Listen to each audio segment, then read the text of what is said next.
What's up guys, Nick Shaw from the Baseball Box, the monthly subscription baseball box shipped to your door every month, loaded with baseball goodies to excite your ball player. Here to talk about footwork around the base on receiving a steal throw from the catcher, okay, specifically at second base.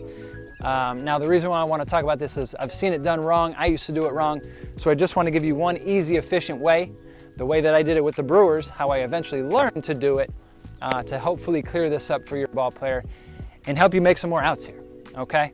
Now, first thing, I've heard straddle and I've heard coaches talk about getting to the front side of the base to receive. Now, what I'm gonna give you is kind of a hybrid in between both to kind of try to accomplish both things. Now, ideally, we want the ball to travel to the front side of the base path, okay? That's why the straddle, I think, is a big thing being taught, and I agree on throws that are on target, we should eventually get to a straddle position. That way it's a catch and a tag with us being right over the base, okay? Instead of being in front of the base, the most common habit that we do wrong is kids tend to reach for the ball, okay? So number one, let the ball travel to the front of the base path, all right? And I'm gonna tell you why I don't like this footwork first, then I'll tell you why I don't like the straddle, and then I'll introduce the way I like to do it, okay? So when we're on the front of the base, offset to the front of the base, receiving the steal throw, the tendency is to go reach and get the ball, catching it out front and trying to bring it all the way back to the back corner of the base where the base runner is going to be sliding with the ball in my glove.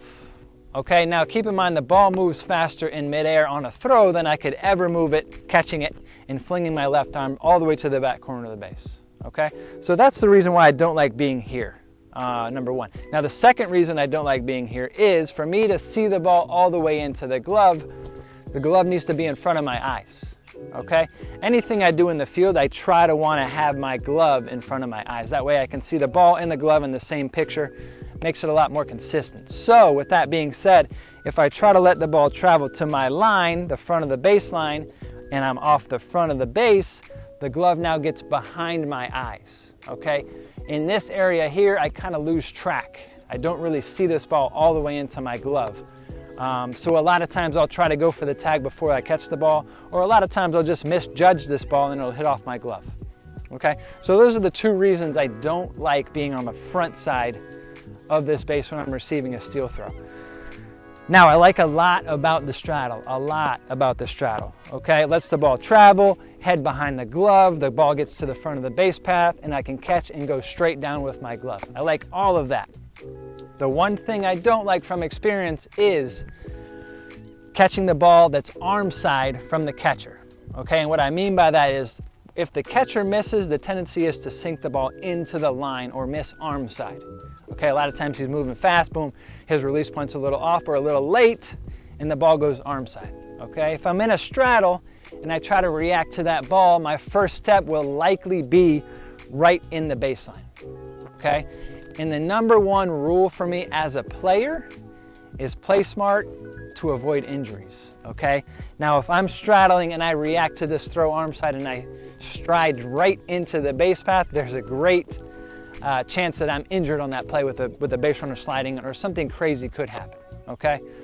So the hybrid that I want to show you is a left foot on top of the base with the right foot slightly staggered open. So my chest is slightly open to home plate, which is actually the direction of the camera, okay? So I want you to see this direction here, this angle here, okay? And all we're doing is we're sinking in our legs, expecting a bad throw, and then we're reacting to the ball with our left leg. Now, if the throw is on line, all we're doing is sinking this left foot behind the base, getting into a straddle, catching at the front side of the base path, eyes behind the glove, a catch, and a straight down, okay? Straight down tag, it used to be a swipe tag.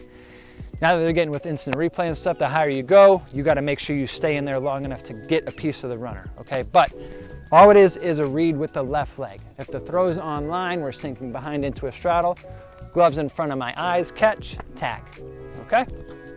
The reason why I really like this footwork is if my catcher or when my catcher misses arm side, all I'm doing is reading with the left leg again and I'm going directly up the baseline. In front of the baseline, a catch and a tag, okay? Javi Baez might do this the best, and you might have remembered him in the World Baseball Classic when he actually started pointing before he caught it, catch in a tag on a ball that was up the line, okay?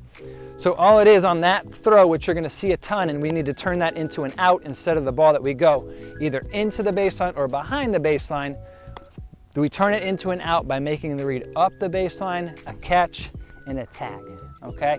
If you wanna get more advanced in it, you'll actually bring the tag down quicker if your body sinks with your glove, okay? If you kind of sink your body into the baseline, on the front of the baseline, but sink your body into the baseline right as you catch it, you'll actually bring the tag down slightly quicker.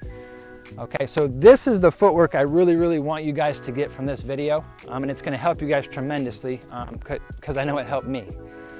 Go from the guy that was a straddle guy at first, who actually got slid into once, went head over heels, boom, and a straddle guy who broke on this ball that should be an out, broke behind the base because they didn't have time to get in front, and now it's just kind of a block up or a catch with no chance to get an out, all right? Last thing I want to leave you with is picking the ball. Now, what we need to know is the first rule here. I'm only trying to pick if there's a play at second base. If I think I can get him out on the steal, I'm trying to pick the baseball. If I know there's no chance, I'm coming off the base, leaving the base, and blocking this ball however I have to keep it out of the outfield. Okay, what I don't want is the throw to get through because I'm trying to pick somebody who's already safe, trying to pick the ball gets into the outfield, now this guy gets to third, okay? So the first read needs to be the base runner. As soon as you see his jump, it should be going off in your head. That was a bad jump or that was a good jump. Now we need to know how long our pitcher takes to get to the plate and how strong our catcher's arm is. That way we can make that read on the way to the base, whether I have a chance or not. All right, if I decide there is a chance, I'm picking the baseball. Now the younger generation, we're gonna go ground up. Okay, ground and working up as the ball bounces up.